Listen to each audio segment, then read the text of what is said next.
Hello there, Tracey Noriega here, paying it forward to you on this Power to the Peeps. It's the first one of 2021. Welcome everyone, Happy New Year.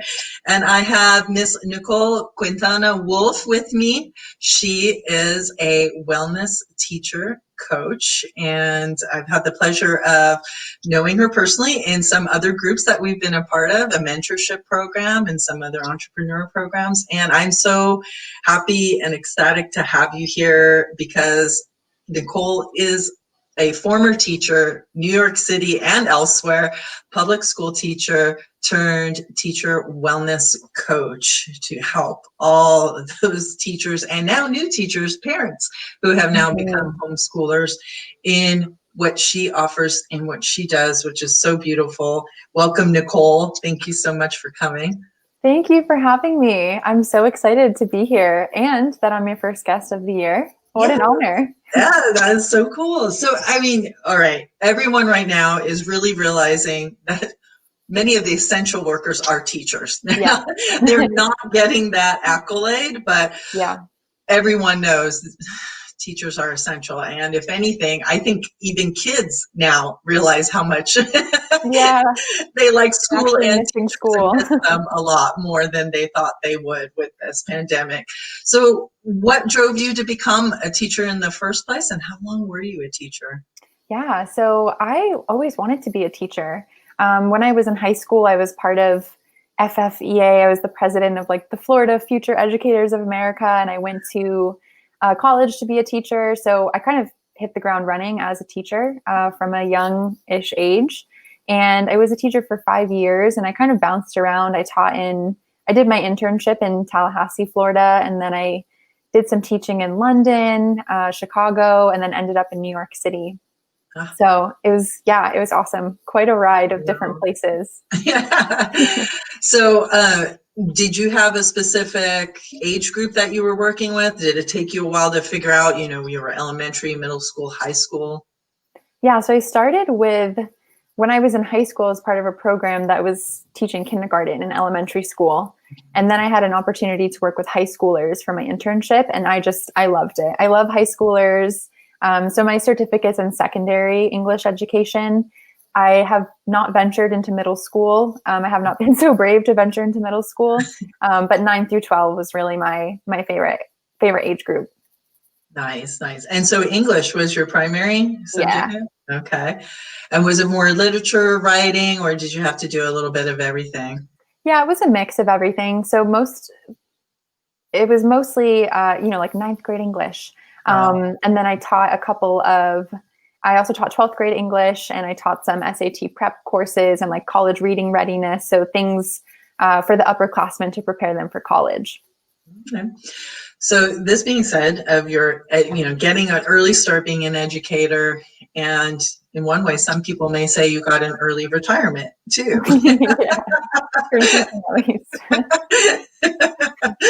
So what led you to just deciding, hey, you know what, I love this, but what happened? Yeah. So the first, I would say, solid 2 years of being a teacher, I was really struggling. I loved the interactions with the students. That was by far my favorite part, but I really quickly burnt out under the workload. And once I regained balance and kind of took stock of everything around me, I realized that it's pretty common to be burnt out as a teacher, and that a lot of teachers were struggling with the workload also. And despite loving teaching and getting to a good place with it, I just had this feeling of like there's something a little bit different for me. So that's when I decided to leave the teaching profession and transition into being a teacher wellness coach, so that I can focus on helping teachers become balanced and just not be struggling under the workload so much, so that they can feel better for themselves and to be a better teacher. Yeah. Well, let's speak a little bit about that. Mm-hmm. About the burnout and the stuff, because we see the teachers right now today dealing with, so much with the COVID and pandemic and shutdown. But, that's just 1 year. Okay. Yeah. That was just last year. Yeah. And, not everybody knows that I actually had a stint being a teacher myself. I wanted to be into teaching and went into it like right in my early 20s. And I was teaching in San Diego. And I know for me, it took 2 years of doing that as a teacher's aide. And it was middle schoolers, which are a whole, another breed of themselves. I had no idea. They're little monsters, they're not kids, they're not teenagers. They're these weird, very challenging and awkward time of life. All of that puberty. And when I really thought about it, it was the worst years of my, me too. schooling. I hated middle school. So that aside, though, teaching, I was, for me, and this is decades ago, but what the two things that really stood out to me were that one, in middle school, that's when, they have to start changing their classes, walking from one to the other, and the amount of time that it took to try to just get everybody in their seat. Get everybody quiet, like just introduce your stuff, get your papers out, turn to the page. And it's like, 50 minutes or 45 minutes. And you're like, I just took 10, 15. Now I have this much time to do this. Of course, there's questions, all of that. So for me, like looking at that and going, oh my God, like how are you really supposed to be effective in doing, like getting a lesson across and keeping with this, I'd see what the teachers had. You're responsible for teaching this much in this amount of time, quarter or, and at that time too was all those standardized tests. So it was not only did you have to do a lesson plan for all this stuff, but now you had to do a lesson plan that was supposed to be around teaching towards a test. And then how that affected their ability to teach, because they're teaching to a test and they're not really, I wasn't seeing like, you're not really teaching them to think, you're teaching them just to like memorize and regurgitate. So, I mean, what did you run into that? And, this is all pre-COVID, but I'm sure it still exists. But even before that, what was your dealings with those? And was that still existing for you? Yeah, definitely.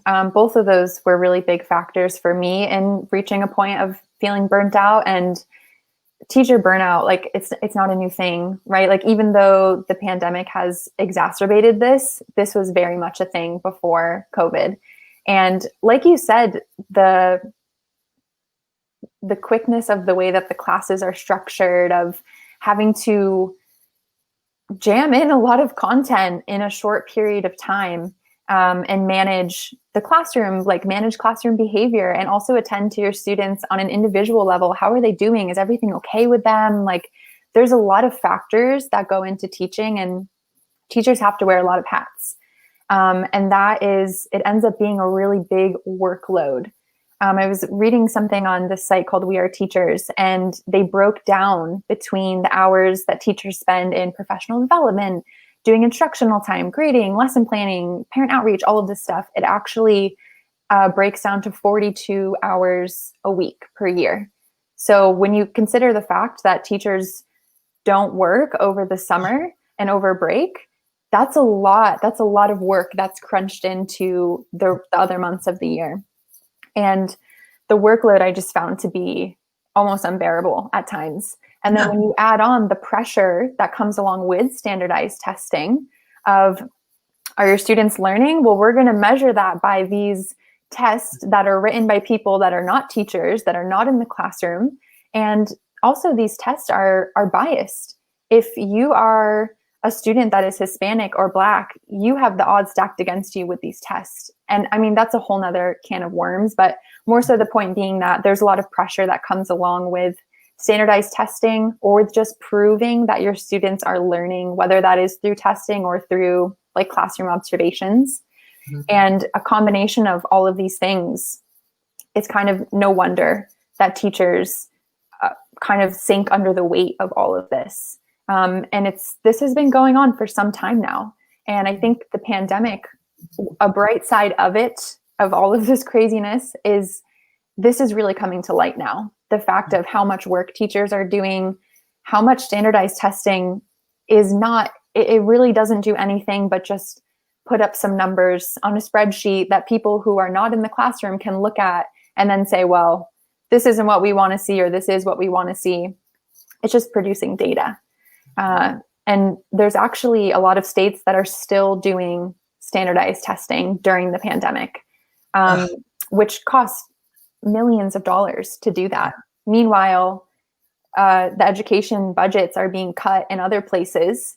There are teachers or paraprofessionals who are losing their jobs, and there's funding cut to like after school programs and things like that.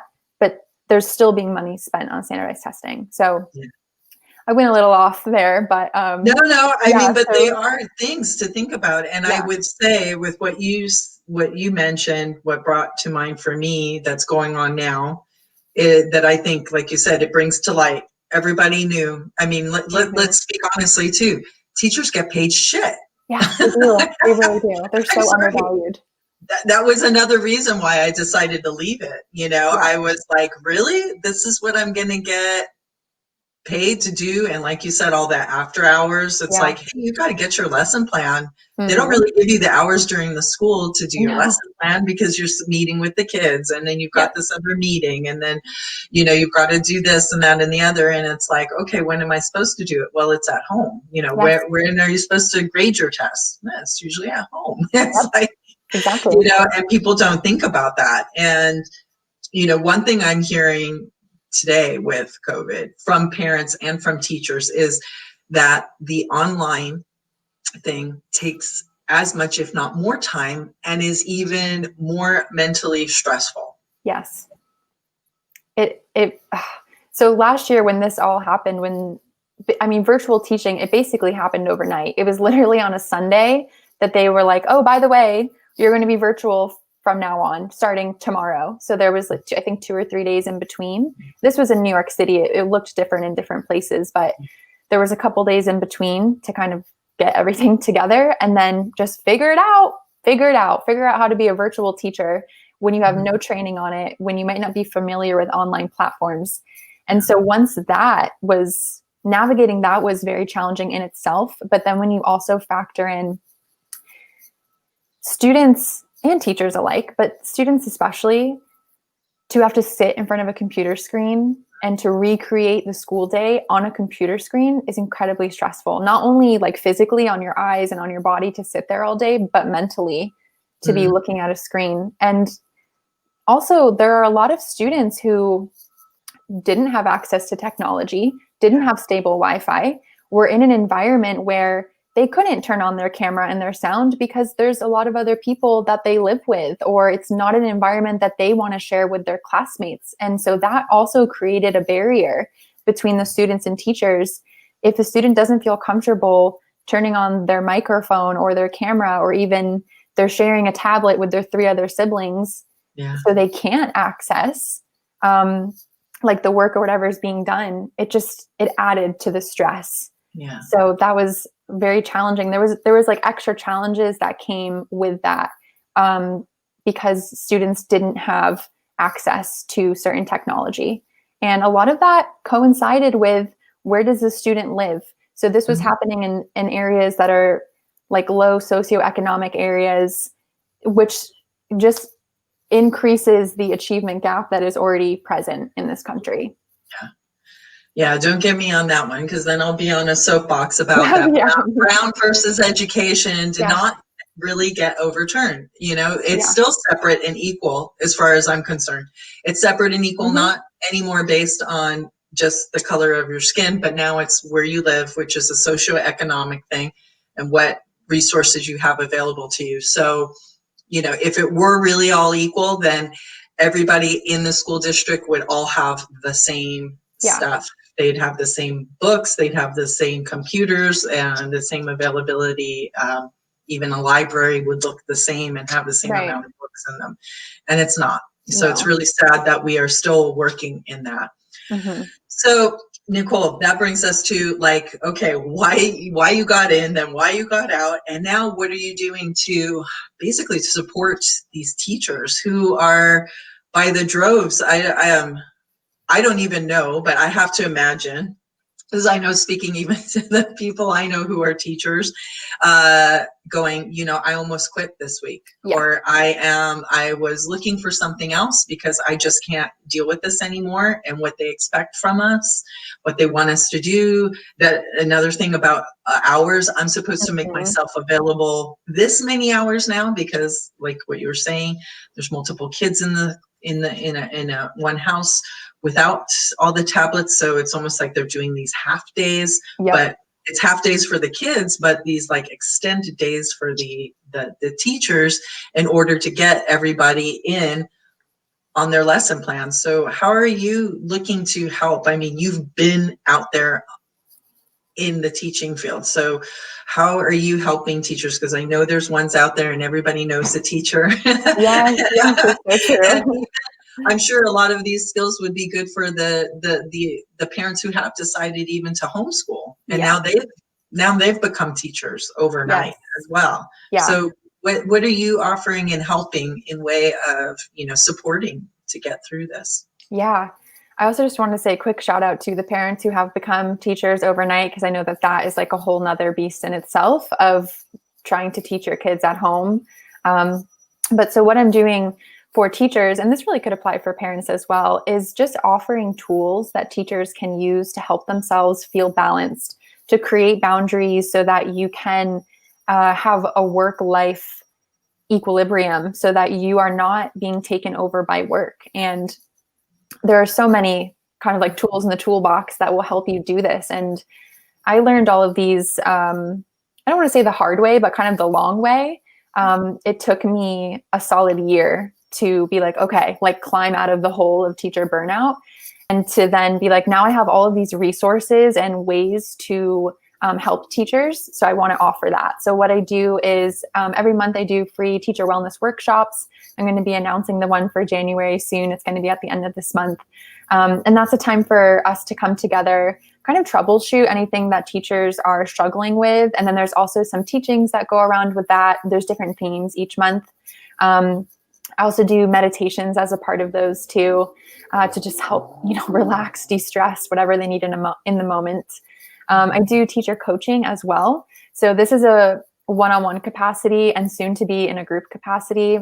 Nice. Where whether you choose to do this over an extended period of time of several months, or if you want to do like the day-long intensive, either way, we go really deep with, okay, what are you struggling with? How can we help you navigate this? And how can we set you up for success so that moving forward, you have the structures in place that you need to not feel overwhelmed with work, no matter what work is throwing at you. And then the group coaching program, so that's going to be kicking off like end of this month, beginning of next month. And that's going to be a group of like high vibe teachers to support each other and to navigate through this. So if anyone is interested in this, the link I think is here. Yeah. So if you sign up, you get the free stress relief meditation. And I love that with the hands together. I never thought of looking at all your hand marks. I was like, oh my God. It's funny, isn't it? Yeah. Yes, please get her stress-free meditation. Yes. So you sign up for that, then you're on the newsletter? Is that what? Yeah. You'll be added to my email list automatically, and you can just get the updates as they come. And if you feel like you're kind of just, seeing things out, or you just want like a little bit of support and community right now, I also have a teacher, like a private Facebook group. It's called The Balanced Teacher. And I do live meditations there every Monday at 4 Eastern. And it's also a place for people to come together. And in my experience, some of the other teacher groups on Facebook I've been a part of have been very stress inducing. And there's a lot of negativity. So this is a place where it's like, yeah, you can vent, and like, we're here to support you. But we're a solutions oriented group of educators.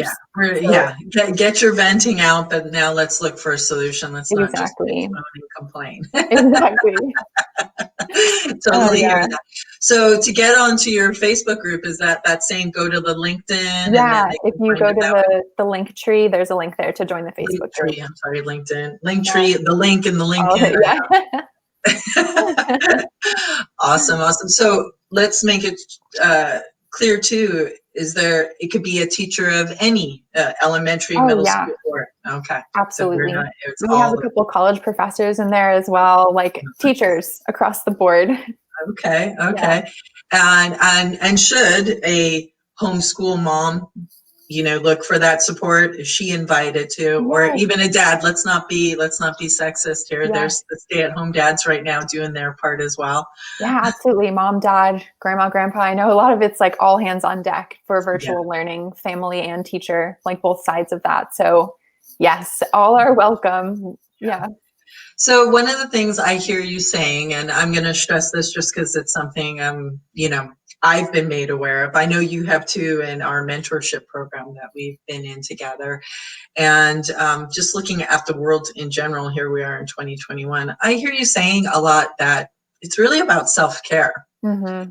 It's really about, let's look at it. Teachers, you guys are great. You have a way of, making your students first, Yeah. putting in all that extra time, being underappreciated, underpaid, Yeah. undersupported as far as I'm concerned. And then many of you have your own families to go home to afterwards and continue to do that work. And right now with everything going on, it's like you cannot be expected to continue the way you are Mm-hmm. if you're not taking care of yourself. Yeah. So what would you say you see are the biggest, and now working with these teachers, where do you see the biggest, I don't know, shift happening, Mm-hmm. wake up call for them of maybe just something that wasn't being looked at or practiced or given attention to that you see? Yeah, that's a great question. So I think something that I see really commonly is this belief, and this is not just for teachers. I feel like this is kind of like society's view of teachers, is that if you're a good teacher, that means that you overextend yourself and you sacrifice a lot. And you work those extra hours and you go way above and beyond. And this idea that like teachers are superheroes. And it's like, well, okay, yeah, they're also people and they should have realistic expectations put on them. So teachers, and I did this also, you take that in and you're like, okay, I have to go above and beyond because I kind of have no choice. This is just what it means to be a teacher. And so breaking through that misconception is huge. And then realizing, okay, what does it mean for me to take care of myself? Because again, there's this idea of just take a bubble bath and, drink a mug of tea and you'll be good. Like that's self-care. And it goes so beyond that. So much of self-care is actually mental and has to do with your mindset. And I do a lot of mindset work as well, like with the people I work with. And so really looking at that, at not just the actions of what you're doing, but what are you thinking? Who are you being? So getting clear on that, I think, is a huge part of really elevating your self-care or learning how to even practice self-care in the first place. Yeah, you mentioned that, it does fit under the umbrella of mindset, but people don't think about what are you telling yourself about this situation? Yep. The awareness, right? Too, because then you're saying that, and I'm guilty as well. It's like, oh, well, I have to do this, right? Oh yeah, me too. Yeah. Yeah. And you're like, well, if I don't do it, then no one's going to do it. If I don't get that done now, then, or it's going to come back to bite me in the ass or something like that. Yep. And you just keep doing this. And and I've seen it not just, having been my short amount of time in teaching and then going into even did language as a second language, did TEFL. Oh, cool. Yeah, and an ESL as well. Mm-hmm. But you take the healthcare workers, you take parents. And I think it's this big, huge myth that so needs to be broken. It needs to be like, it is. We need to bust the myth that you need to sacrifice your well-being to be a great parent, a great teacher, a good, doctor, nurse, EMT, paramedic, whatever it is, like that you're supposed to give up you. Yeah. And it's so interesting because, and I think this is a very like English teacher perspective, but using words like you mentioned, like, oh, I need to do this. And so kind of like a quick a quick thing that I teach people I work with is to look at the language you're using around things that you need to do. Are you using words like I need to, I should have, I could have, I would have? Like all of these words have judgment associated with them. And then that's when it comes in of like, oh, well, this is an obligation and I have to do it because if I don't, then no one will. Yeah. And then that's a really quick road to burnout. And so even little things like switching out, I have to do this with I get to do this, or I'm choosing to do this. Yeah. Little tweaks like that, actually, they add up over time and they can make a difference. Yeah. You know, it's funny you say that. I saw this posting on, I think it's Mind Owl. And if you haven't been to them, they're really great. They're on Instagram and but they have a lot of EQ, emotional stuff. And they did one on when you keep saying, I don't have the time. Right. So how many of us do that, especially if you are a parent, teacher, caregiver, I don't have the time. I don't have the time. I don't have the time to do this, etc. I don't have the time to take care of myself. I don't have the time to go work out, exercise.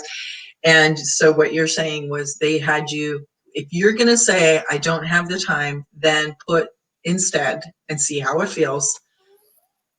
It's not a priority. Yes. Love that switch. Because it comes down to your choice, right? Like no one is making you, no one is forcing you to go and teach every day, for example. That's something that at the end of the day, you are choosing to do. That's not to say that there wouldn't be implications or consequences if you left your job, but like just reframing that to take back your power and be like, okay, this is my choice. This is my priority. That really does like that frame switch of the way that you're looking at something. It really does. It helps. Yeah. Well, and the other thing, I mean, they've used and it's funny because, when you start to hear it, you hear it all the time. And it seems like everybody should have heard it by now, but it doesn't. Whether they use the analogy that, anybody who's been on a plane knows, the oxygen mask comes on. They teach you, hey, parents, put yours on first before your kiddos or whoever you're with, because you run out of oxygen, you're not going to be able to put it on them, on yourself after you put it on them. So it has to be you first. And then the other analogy of filling up your cup so that if you're going to keep filling up everybody else's, that you have something left over or you even have something to give. Yes. And I even think if you can't get those in your mind, it's like if you want to go on a trip, if you're going to get into your car and you went onto Google Maps and it's like, okay, that's a 2-hour drive or it's however many miles, you know how much you need in your tank to get there. Yeah. And is it really smart to just put enough to get there or go, oh, well, I'll stop along the way if I have to, when you don't know if you're going to get stuck in traffic. You're going to have to take a side trip, something else happened. Yeah. And we don't think of ourselves like that. Right. Yeah, definitely. And I think with teachers too, if it's not resonating with you to think like, I want to feel like my cup is full, or I want to be like the best version of myself for me. If that doesn't resonate with you, then think of the trickle down effect that has on your students. When you feel really good and you have energy and you're like happy to be there and you're a better teacher. Yeah. I've experienced that personally of just when I think of the quality that I brought to the classroom when I was burnt out, which I was trying my best, like no judgment there. I was doing the best I could, but compared to when my cup was full, it was so different. And I felt different. I felt so much better.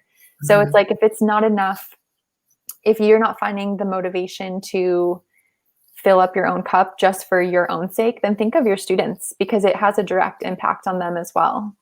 Right. And that's a good tweak too, because so many times, teachers as well as parents will say, well, I don't have time for me and I just got to do it. I just got to, dig in. And like you said, this is what I signed up for, and I just have to do it and dig deep. And I think that's, and I'm sure you'll agree, and having been also an overnight parent myself, it's like when you do that, it builds up resentment. Yep, definitely. Whether you want to admit it or not, and then you feel guilty for that, then you've got that on top of it, because then you feel guilty for feeling that way towards your students, your Yeah. kids, if you're caregiving, the person that you love, that you said you were going to take on. Yeah. Um, and I'm kind of hearing, I don't know if I'm, hearing this from myself or whatnot, but, you had mentioned it's not just a bubble bath and, Mm-hmm. tea, or even, a bottle of wine Yeah. or a margarita. But, but if somebody out there is kind of questioning because they're like, then what would it be? What would you say to them? What would you say to a teacher that goes, okay, well, all right, well, I did the bath and I decided I wasn't going to, grade those papers tonight and I'll put them off. And I took my bath and I had, my tea or, my wine, Mm-hmm. but my cup's not full. What Yeah. would you say to them? Yeah. Ooh, that's a great question. I think it depends on the person, but if you are finding that you're putting in the effort to do the self-care routines and it's not making a difference, there's obviously something that still needs to be tweaked, and it's most likely that it has something to do like internally. And that could be something as straightforward as setting boundaries when it comes to work. And for me, something I really struggled with was doing a lot of work on the weekends and then feeling resentful just of my job in general when I would go back Monday morning and be like, okay, great. Well, I have all my lessons planned for the week, but I didn't rest and I feel like I didn't have a weekend. So that was a big thing for me to realize boundaries of, okay, I'm just going to do what I need to do for tomorrow and then stop so I can have the majority of my Sunday and not spend it doing work. So it could be something as simple as setting boundaries. It could be something that is a little bit more complex or nuanced around like healing or something that is coming up for you from the past. Like it really depends on the person. And if you do feel like you're in that situation where you're like, I'm trying and it's not working, then please like reach out to me because I can help you figure out what needs to be tweaked and then what you can do to help you actually feel like you're recharging your batteries when you practice self-care, not just going through the motions. Yeah. Well, I did a pedicure. Right. Yeah. My toes look great, but that is so awesome. Well, thank you so much. I hope we got everything. Is there any I don't know, other message or something you felt like you didn't get to say to the teachers out there? Oh, I would just say, I am like, I'm gunning for you so hard and just good job. Like, if not from me, just take a moment to acknowledge yourself, everything that you have accomplished this past year, all of the times that you've had to pivot, all of the times that you've just made it work because it felt like you had no other choice and you did it. So just like hang in there. This isn't going to be how it is from now on. Right.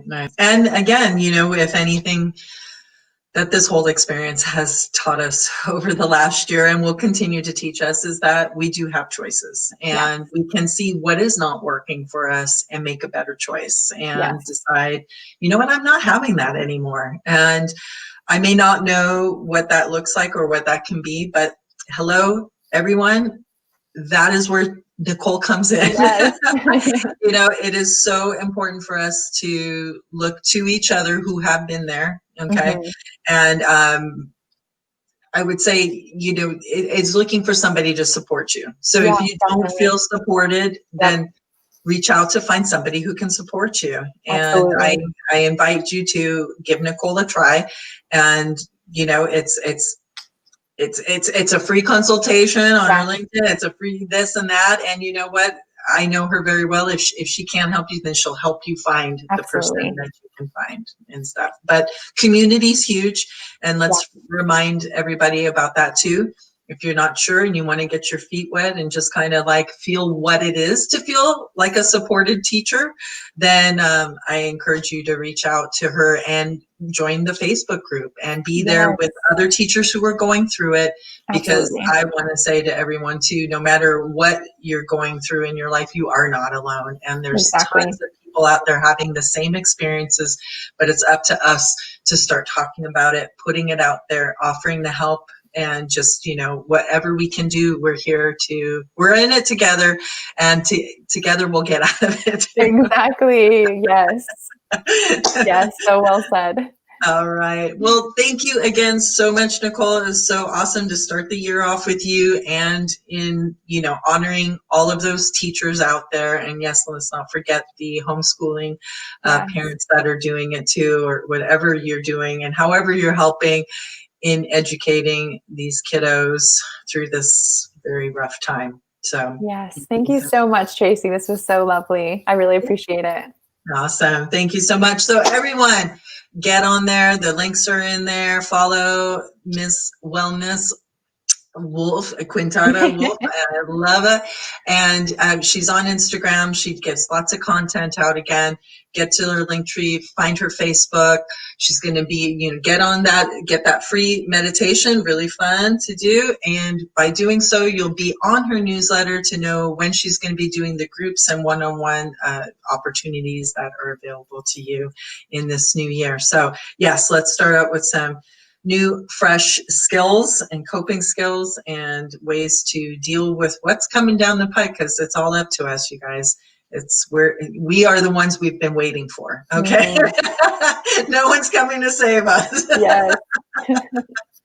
All right. So everyone stay happy, healthy, positive, and enjoy your never before lived day. Thank you again, Nicole. Thank you so much. All right. Bye, everyone.